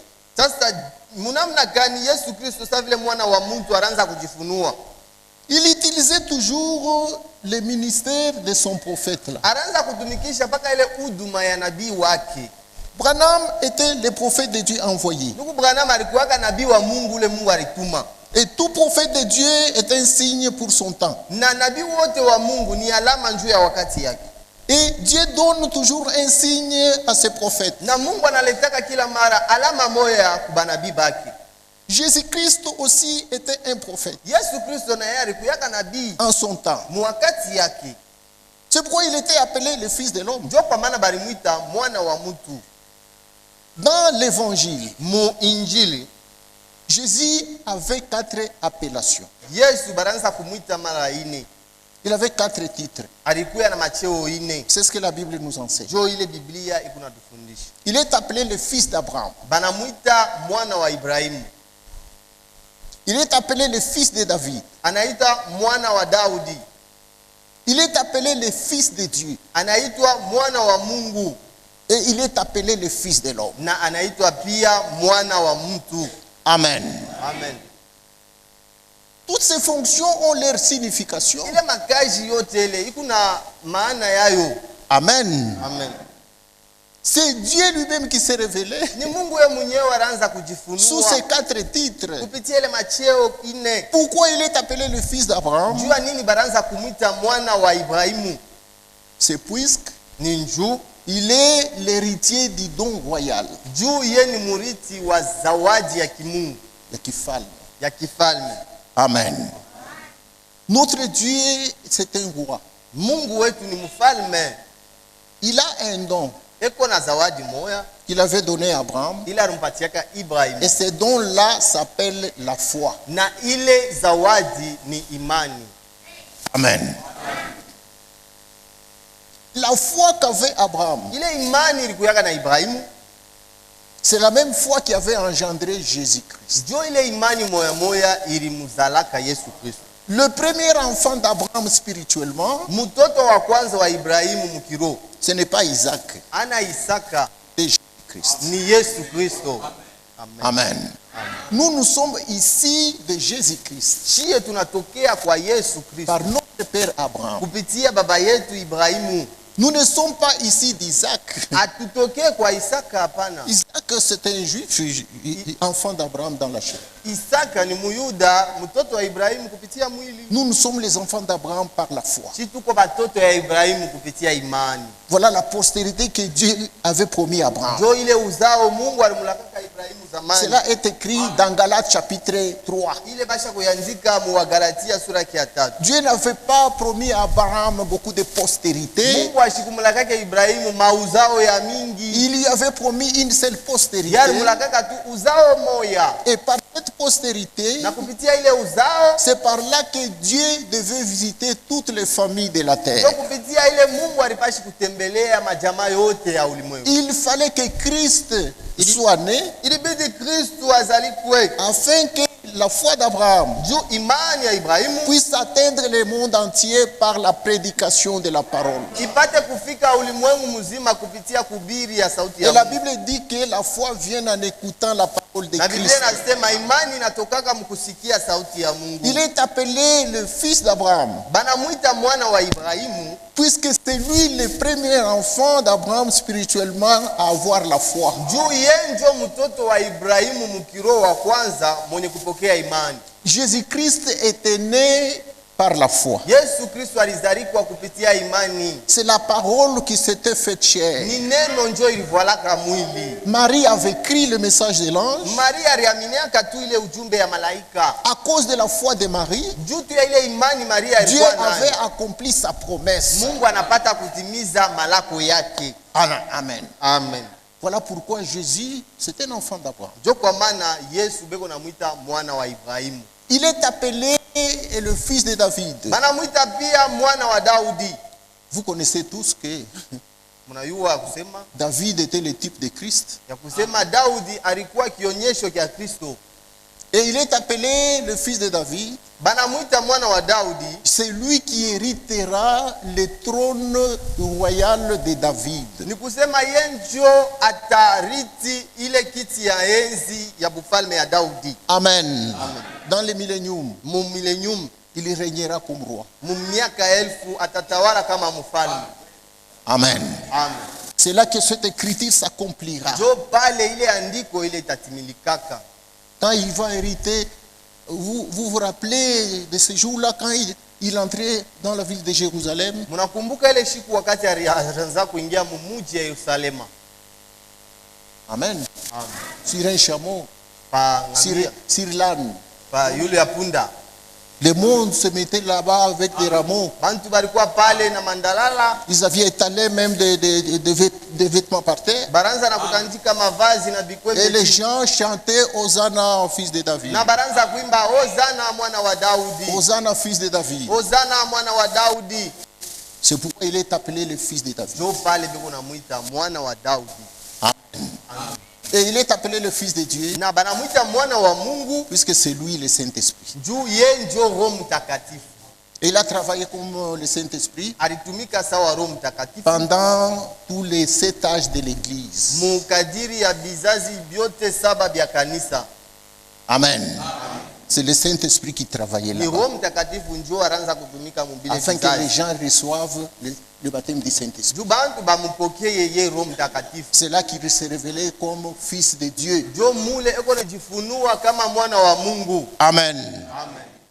Maintenant, il devait se révéler comme fils de l'homme. Sasa wakati ya mwisho anajifunua kama mwana wa mtu. Il devait se révéler comme fils de l'homme Alipasha kujifunua sasa kama mwana wa mtu dans le temps de la fin, wakati ya mwisho selon la promesse de la Bible. kufuatana na malako ya Et Biblia. quand il se révèle comme fils de l'homme, Na wakati anajifunua kama mwana wa mtu, il se révèle là pour accomplir toutes les promesses du jour. eko anajifunua pale njoo atimize malako yote ya ile siku. Il devait se révéler au temps de la fin comme fils de l'homme, Alibidi ajifunue kama mwana wa mtu mwakati ya puisque mwisho. c'est à la fin du temps Juu ni mwakati ya mwisho où Dieu devait donner la révélation de cette sceau. jo mule Mungu alipasha kuleta ufunuo ya mihuri 7. Amen. Et la révélation de cette sceau, Na ile ufunuo ya mihuri 7 c'est la révélation de tous les mystères écrits dans la Bible. ni ufunuo ya masiri yote ile basha kuandika mu Biblia. Et il n'y a que les prophètes qui révèlent la parole de Dieu. Na ni mpaka tu nabii njo anikalake kona funua neno ya Mungu. Là, ce n'était pas le fils de David qui devait venir. Pale haikupashi kuya mwana wa Daudi njo alipashi kuya. Ce n'était pas le fils de Dieu qui devait venir. Haikupashi kuya mwana wa mtu njo ingepashi kuya. Amen. Ce n'était pas le fils d'Abraham qui devait venir. Haikupashi kuya mwana wa Ibrahimu njo Là, alipashi à la kuya. fin du temps, c'est le fils de l'homme qui devait se révéler. Huku wakati ya mwisho ni mwana wa mtu njo alipashi kujifunua. Puisque selon Dieu, à la fin des temps, Juu kufatana na Mungu mu wakati ya mwisho il devait ouvrir toute la Bible. alipasha kufungua Biblia yote mzima. C'est pourquoi le frère Branham dit que Njo kwa maana ndugu Branham anasema quand les 7 sceaux ont été révélés, wakati mihuri 7 ilifunuliwa, toute la Bible s'était ouverte. Biblia yote imekuwa wazi. Pour moi, Branham, Kwangu mie Branham, après la révélation de cette sceaux, kisha tu ufunuo ya mihuri 7, cette Bible, hii Biblia elle était devenue nouvelle pour moi. ilikuya Biblia ya sasa kwangu. Il devait se passer quelque chose d'important à la fin des temps. Ilibidi kupitikanike kintu kia mafaa kumwisho ya wakati. Et comment est-ce que Dieu devait le faire? Sasa Mungu alipashi kuifanya je? Il ne devait pas utiliser une personne. Ashikupasi kutumikisha mtu moya hivi. Il devait utiliser un ministère du temps de la fin. Alipashi kutumikisha huduma moya wakati ya mwisho. Le ministère prophétique. Ile huduma ya kinabii. Et il s'était révélé comme fils de l'homme au travers de ce ministère-là. Na yeye ndio alijifunua kama mwana wa mtu kupitia ile huduma. Jésus-Christ en tant que fils de l'homme. Yesu Kristo sawa mwana wa mtu. Quand il était venu ici sur la terre. Wakati alikuyaka hapa pa bulongo. Amen. Pendant que les 7 âges n'avaient pas encore commencé, Ile wakati vizazi 7 vya kanisa bilikuwa vyaanza, il se montrait toujours partout comme le fils de l'homme. alianza kujionesha fasi yote, alianza kwenda kama mwana wa mtu. Il ne s'appelait pas fils de Dieu. Ashikwanzake kujita mwana wa Lisez Mungu. bien dans les épîtres partout là. Musome mzuri mabarua yote fasi yote. Dans Matthieu 16, Mu Mathayo 16 il pose la question aux disciples. anabauliza bamitume, Il leur dit, akawauliza, que dit-on de moi, le fils de l'homme? beko nasema nini kwangu mie mwana wa mtu? Il ne s'était pas appelé fils de Dieu. Ashikujitake pale mwana wa Mungu. Qu'est-ce qu'on dit de moi, le fils de l'homme? Bantu beko nasema nini njuu yangu mie mwana wa mtu? Tout le monde s'était tué. Bantu bote balikalaka kimya. Pierre lui se l'a dit. Paka Petro yeye mwenye anasema. Les uns disent que tu es Jérémie. Bengine beko nasema sema uko Yeremia. C'était la réponse de tous les disciples. Ilikuyaka njoo jibu ya Les autres disent que tu es Élie. Bengine beko nasema uko Elia. Les autres disent que tu es l'un des prophètes. Bengine beko nasema uko tu mmoja wa Puis il leur nabii. dit, Kisha akabaonesha, mais vous, sasa mwe. qui dites-vous de moi, le fils de l'homme? Mwe mko nasema niko nani mie mwana wa mtu? C'est alors que Pierre lui a dit, Njoo pale sasa Petro toi tu es akamuonesha. le Christ, le fils de Dieu vivant. Wewe uko Kristo mwana wa Mungu aliye juu. Et il lui a dit que Na anamuonesha ce hivi. n'est pas la chair et le sang qui t'ont révélé cela. Haiko damu na mwili njoo C'est inakufunulia mon hiyo. Père qui est dans le ciel. Ni baba yangu ule ko juu mbinguni. Amen. Amen. Et c'était le Fils de l'homme qui travaillait. na ilikuwa ni mwana wa mtu ndio alianza Quand le kutumika. Fils de l'homme travaille, Wakati mwana wa mtu yuko il vient natumika, pour accomplir la parole prophétique. eko nakuya ndio ya kutimiza neno yote ya Et kinabii. c'est la parole prophétique qui donne la lumière. Na ni neno ya kinabii ndio inaletaka mwangaza. C'est la parole prophétique qui donne les yeux pour voir. Ni neno ya kinabii ndio inaletaka macho ndio ya kuona vizuri. Ce n'est pas l'évangile. Haina injili. Frère Branham dit que l'évangile aveugle. Ndugu Branham anasema injili inaletaka upofu. Il aveugle les gens par les signes, les miracles et les prodiges. Iko napofusha tu bantu kupitia malama, mamiujiza na maishara. Mais la parole prophétique, c'est une lampe à nos pieds Walakini neno ya kinabii ni taa kumiguu pour yetu. nous éclairer quand nous marchons. Juu ya kutuangazia munjia wakati tuko C'est pourquoi natembea. même aujourd'hui, Ndio kwa maana tina leo quand tout le monde est dans les évangiles, des signes, des miracles, tout ça, wakati bantu bote basha kulengama kuma miujiza kuma injili na yote ile lui, mnajua, Jésus et son église sont dans la prophétie. ye Yesu na kanisa yake beko mukinabii. Aujourd'hui, Leo nous ne regardons pas à l'évangile pour reconnaître les temps dans lesquels nous sommes. hatuwezi kuangalilia kuinjili njoo tupate kutambua ni wakati kani tuko naishi. Si nous voulons connaître les temps dans lesquels nous sommes, Kama tunapenda tutambue ni wakati kani tuko nous naishi, regardons dans la parole prophétique. tuko naangalia kupitia neno ya kinabii. C'est là où Jésus a dit, Ndio mle Yesu alisema ce qui était arrivé du temps de Noé arrivera pareillement. kaka wakati ya Noa bitafika vile. Ça, na c'est la wakati parole ya mwisho. prophétique. Ile ni neno ya kinabii. Nous ne sommes pas des aveugles. Hatuna bapofu. Nous ne marchons pas dans les ténèbres. Hatutembee mugiza. Les dénominationnels marchent dans les ténèbres. Hapa mazehebu beko natembea katika giza. Puisque si un peuple marche sans révélation, Juu wakati taifa iko natembea bila ufunuo, c'est comme un véhicule sans frein qui ni roule. kama gari iko natembea bila kushimama. Mais si vous avez un frein dans votre véhicule, Kwa lakini kama mko na frein mugari yenu, même si vous êtes sur une pente, hata kama mko mubonde, amen, vous marchez avec frein. mutatembea na kuweka Jo- mkulu kufu. Jo chez umumu frein. Voilà pourquoi nous ici chez nous avons un frein. Mambo yote kufrein ya sauti ya Mungu. Toute chose de Dieu, ça a un frein. Kama mambo inalamu tunasema tuangalie mbele mzuri, sauti inasema je. S'il y a un problème qui survient, nous allons contrôler la parole de Dieu. Qu'est-ce que dit la parole? Mouvement yote naanza mkanisa. Tout mouvement qui débute dans l'église, Tunaiangalia mbele mzuri nous devons les vérifier correctement. avec la parole prophétique. Pamoja na neno ya kinabii. Amen. Oui, il nous a été dit que Juu balituonesha vers le soir, kumagharibi la lumière apparaîtra. nuru Et itaonekana. la lumière, c'est ce message Na ici. hii nuru ni ujumbe. Le soir, c'est la fin de la journée. Magharibi inakalaka njo mwisho ya Le siku. soir, c'est la fin des temps. Magharibi inakalaka ni mwisho Et ya à la fin wakati. du temps, Na mwisho ya nyakati il nous faut la lumière de la révélation inabidi nuru ya ufunuo. pour mieux marcher dans les Juu choses. tupate kutembea mzuri katika mambo yote. Amen. Les uns sont venus pour nous dire non, William Branham, il est Dieu. Bengine beko na kwa kutonesha, oh hapana ndugu Branham ni Mungu. Nous devons chanter pour lui dans l'église. Oh tunapashi kwanza kumwimbia makanisa. Nous devons l'adorer. Tunapashi kwanza kumwabudu. Nous devons célébrer son anniversaire. Tunapashi kwanza kusherekea siku yake ya Nous kuzaliwa. ne sommes pas pressés. Shie hatuna haraka. Comme nous sommes un véhicule avec frein, Sasa vile tuku gari kuna frein. nous ne roulons pas n'importe comment. Hatuwezi kwanza kutembesha vile tunapenda. Notre véhicule a rétroviseur. Gari yetu iko na makalashi ya kuangalia Nous kumgongo. regardons, Tuko naangalia huko. nous disons il y a quelqu'un qui vient d'être. Tunaangalia tunaona kuku mtu mweko na kwa. Il vient à lire vitesse. Eko na kuya na vitesse Nous moya devons nguvu faire sana. attention. Tunapashi kukeba ange ule kuna. Amen. Amen. Nous regardons la parole prophétique. Tuko naangalia ndani ya neno ya Nous kinabii. disons qu'il n'y a qu'un seul Dieu. Tunasoma tunaangalia tunakuta kusema kuko Mungu moya tu. Et ce Dieu-là, il s'appelle le Seigneur Jésus-Christ. Na ule Mungu jina yake ni Yesu Kristo. Ils ne sont pas deux. Abana bawili. Amen. Pourquoi? Juu ya nini? Puisque le Fils de l'homme s'est révélé dans ces derniers jours. Juu mwana wa mtu alijifunua wakati ya mwisho.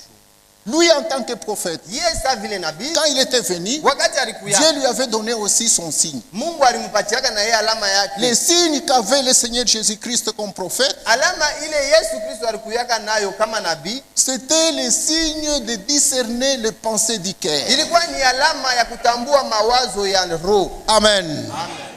C'était le signe du Messie. njo ile ilikuwa alama ya kimasia. Quand il s'était présenté devant la femme samaritaine, Wakati alikuya mbele ya ule mwanamke quand Msamaria, il avait commencé à parler, wakati tu alifungula kinywa la alijua femme kusema. elle-même a dit, Mwanamke mwenye je vois anasema, que tu es prophète. naona saa wewe huku nabii. On nous a dit que quand le Messie viendra, Banatuonesha wakati Masia atakujaka, il parlera comme tu parles. atasema mpaka hivi wewe huku nabii. Jésus lui a dit, Yesu akamuonesha, le Messie dont tu parles, ule Masia huku nasema, c'est moi ici. ni mie huyu unaona hapo.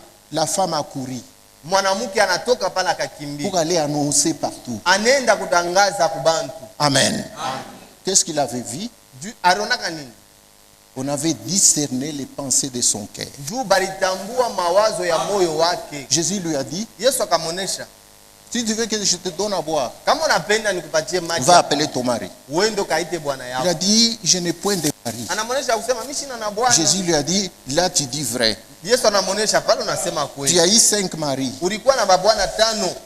Même celui que tu possèdes maintenant, Hata ule huku nayo hapa sasa. ce n'est pas ton mari. Ana bwana yako. Il a dit, Anasema, qui est cette personne qui découvre ma vie comme ça? ni nani umuntu yuko na taya wazi mambo N'est-il ya pas le maisha Messie? yangu hivi? Hauna masia we. Amen.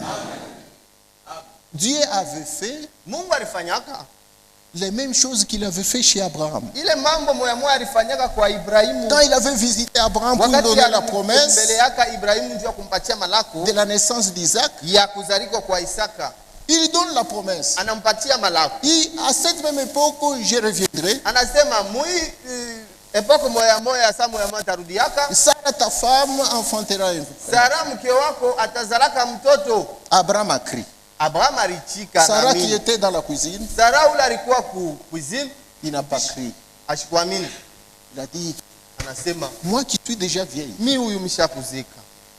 le tout est déjà parti pour moi. Vyote bishakulekea kwangu. Les plaisirs, les désirs sont déjà partis. Na tamaa ya mwili yote ishakwenda. Comment dire que j'aurai un enfant? Je, anasema sema mimi Elle nitapokea. était dans la cuisine. Yari kuyaka mumpishi mule. Dieu et Abraham étaient au salon quelque Mungu part. na Ibrahimu balikuwa musalon beko na zungumuzo. Et Dieu avait vu Sarah douter. Na Mungu alionaka Sara anapata shaka. Il a dit à Abraham, Anamuonesha Ibrahimu, pourquoi ta femme a douté ce que j'ai dit? njua nini bibi yako anashakia kuibi mimi nasema. Abraham croyait que peut-être Sarah est déjà entrée, il est dans un coin quelque part. Ibrahimu alizania kusema Sara eko kumpembeni eko nasikia. Il regarde en arrière partout, il n'y avait pas Sarah. Anaangalia kumgongo wake na fashi yote Il ashikumonake dit, Sara. Seigneur, où est-ce que vous l'avez vu douter? Anasema Bwana, unamwona wapi Le Seigneur lui anabisha? dit, il a douté dans son cœur. Anasema anabisha muroho yake. Va appeler Sarah. Wendo kamwite On Sara. appelle Sarah, il vient. Banamwita Sara anakuya. Le Seigneur lui dit, pourquoi tu as douté? Bwana kamuuliza njua nini Frère unabisha? Branham dit que ce jour-là, Dieu devait tuer Sarah. Ndugu Branham anasema ile siku ile Mungu alipashaka kumua Sara. Mais à cause d'Abraham, Sasa njutu ya Ibrahimu Dieu l'avait laissé. Mungu C'est anamwepusha. pourquoi une femme qui est soumise Ndio kwa maana mwanamke yule anakalaka mtiifu a toutes les chances d'être sauvée. eko na mabati yote ya yeye kuokolewa. Amen. Amen. Il a manifesté le signe. Alionesha alama, Il avait discerné les pensées de Sarah. alionesha alama ya Sara, Et mawazo ya Sarah, Sara. qui était le type de l'épouse. Sara ule alikuya picha ya bibi harusi. Amen. Amen. Nous vivons ce temps-là. Tuko naishi mwile wakati, Nous vivons un temps prophétique. tuko naishi mwakati ya kinabii. Amen. Amen. Et quand le frère Branham était dans son ministère, Na wakati ndugu Branham alikuwa muhuduma yake, en tant que prophète, saa vile nabii il faisait les choses comme les autres prophètes. anaanza kufanya bintu saba Il nabii wote. guérissait les malades. Anaanza kuponya magonjwa, Il faisait des miracles. anaanza kufanya miujiza, Il a créé même des écueils. aliumba hata bakabunji. Mais Me discerner les pensées du cœur, kutambua mawazo ya moyo c'était la colonne de feu. ilikuya mpaka nguzo ya moto, C'était le Fils de l'homme. ilibidi mpaka mwana wa mtu Dans la colonne de feu, ndani ya ile nguzo ya quand moto. il descendait, Wakati nguzo ya moto inaanza kushuka, il se place au-dessus du prophète. inashimama yulu ya nabii L'ange descendait pale, malaika anashuka, pour lui révéler les choses. anakuwa kumuonesha ile mambo, kumfunulia. C'est pourquoi le frère Branham dit que Ndio kwa maana ndugu le Branham Fils anasema de l'homme, ce n'est pas moi. mwana wa mtu haina C'est mie, l'ange que Dieu envoie toujours pour me yule révéler. malaika yule Mungu anaanza kutuma kila mara njoo yeye kunionyesha Voilà mambo. comment le Fils s'est révélé dans ces derniers temps. njo mwile namna mwana alijifunua mwi Et wakati ya nous, mwisho. aujourd'hui, nous pouvons dire que Na leo tunaweza il kusema est vrai que Dieu nous a visités par la parole prophétique bia kweli Mungu alitutembelea kupitia neno ya kinabii et il a accompli sa promesse. na alitimiza malako yake. Car le Fils de l'homme s'est révélé Juu mwana wa mtu alijifunua par son signe kupitia alama yake et par son ministère, na kupitia huduma comme yake. il avait fait autrefois. Sasa vile alifanyaka zamani. Regardez, nous allons nous arrêter par là. Mwangalie, tutashimamia hapa. Regardez dans Jean chapitre 1. Mwangalie mu Yohano sura yake ya kwanza. Amen. Lisons cela. Tuisome mbele. Jean chapitre 1. Yohana sura yake ya kwanza.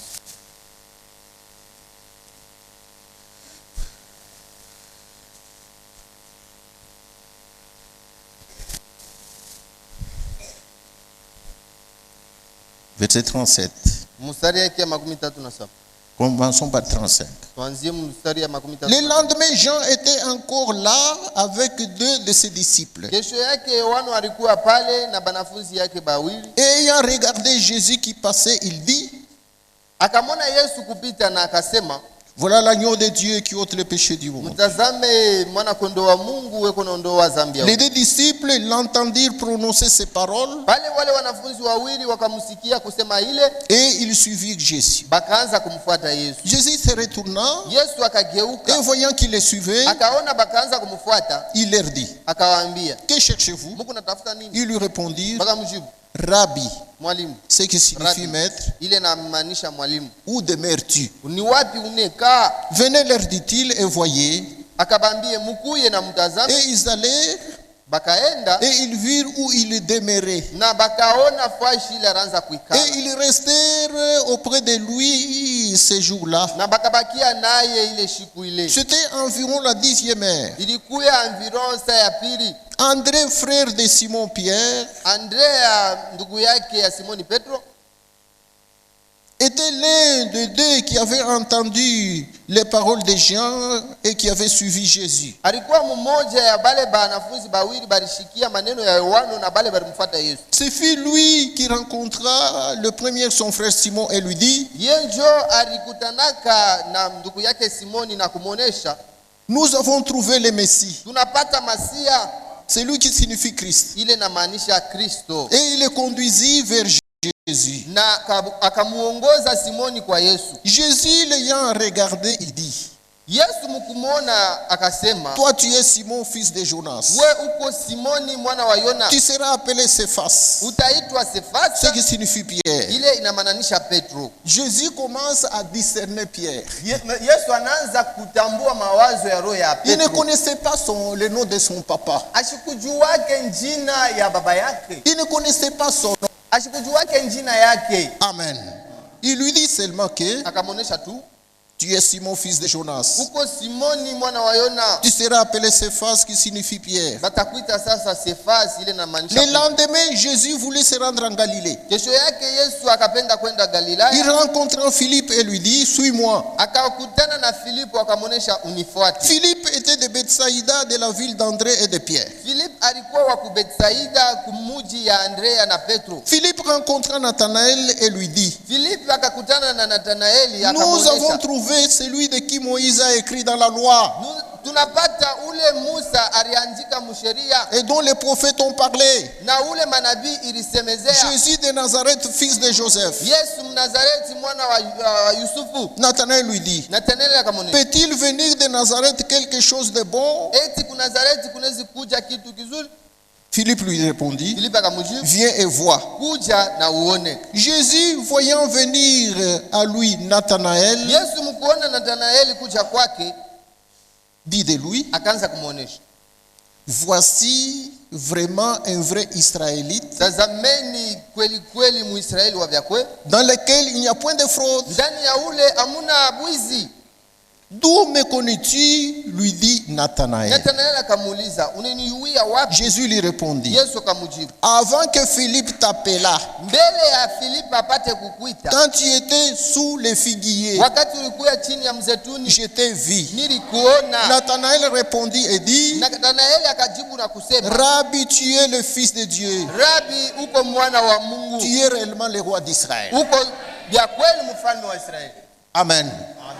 C'est ça le signe du Messie. Jo alama ya Masia, Le discernement des pensées du cœur. kutambua mawazo ya roho. Amen. Amen. Et quand cela s'est manifesté au travers du ministère de Frère Branham, Na ile ilianza kuonekana kupitia huduma ya ndugu Branham. quand cela s'est manifesté dans le ministère de Frère Branham, Wakati ile ilianza kuonekanika kupitia huduma ya ndugu Branham, les gens disaient, bantu wanaanza mais c'est kusema, ce que le Fils de l'homme faisait. si ndio kile mwana wa mtu anaanza kufanya. C'est ce que Jésus faisait Si ndio là-bas. kile Yesu anaanza kufanya kule. Donc il est Jésus. Ni kusema huyu ni Yesu. Donc il est le Fils de Ni l'homme. kusema huyu ni mwana wa mtu. Non. Hapana. C'est Jésus-Christ lui-même Ni Yesu Kristo yeye moya. qui s'est révélé Yeye ndio anaanza kujifunua au travers du ministère prophétique. kupitia ile huduma ya kinabii. Il y avait une différence Kulikuwa wachanisho entre le Fils de l'homme qui opérait katikati ya mwana wa mtu ule anaanza kutumika et le prophète Branham qui opérait. na nabii Branham ule naye anaanza kutumika. Amen.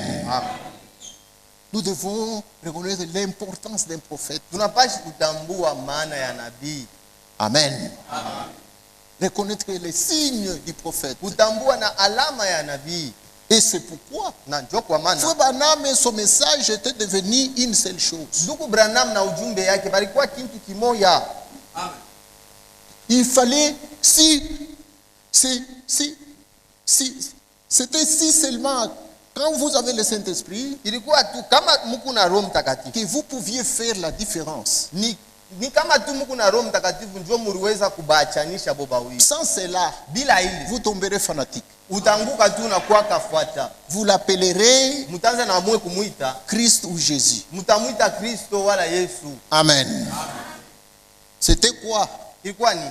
C'est Dieu qui s'est révélé. Ni Mungu ndio anaanza Et la kujifunua. parole dit, Na neno nasema du temps de nos pères, mu wakati ya baba yetu il leur avait parlé par les prophètes. alibasemezeaka kupitia banabii. Dans les derniers temps, Sasa mwi wakati ya mwisho, dans les derniers jours, mwi siku ya il a mwisho promis de nous parler par le Fils. alilaka kutusemezea kupitia Le mwana. Fils, ce n'est pas le Frère Branham, Ule mwana beko nasema aina c'est Branham. Jésus lui-même qui s'est descendu. Ni Yesu Kristo njo mwana. Puisqu'avant sa venue, Juu mbele ya yeye kuja il devait d'abord se révéler. alipasha mbele ajifunue. C'est ce temps dont nous passons. Njo mwi wakati humu tuko napita na Mungu. Après la révélation, Kisha yeye kujifunua, c'est alors que la venue sera là. njo pale sasa yeye atarudia. Amen. Amen.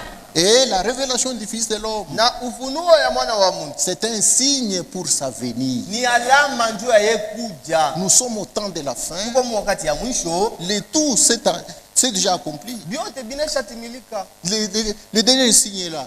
Ile maalama yote ya mwisho, Les derniers signes ile alama ya mwisho est dans notre présence. iko mbele yetu. C'est lequel? Ni ya wapi? La révélation du Fils de l'homme. Ni ufunuo ya mwana wa Mungu. Puisque après sa révélation, Juu kisha yeye kujifunua, il vient bientôt. eko nakuya hapa sasa. Que Dieu vous bénisse. Mungu anibariki. On continue demain. Tutaendelesha kesho.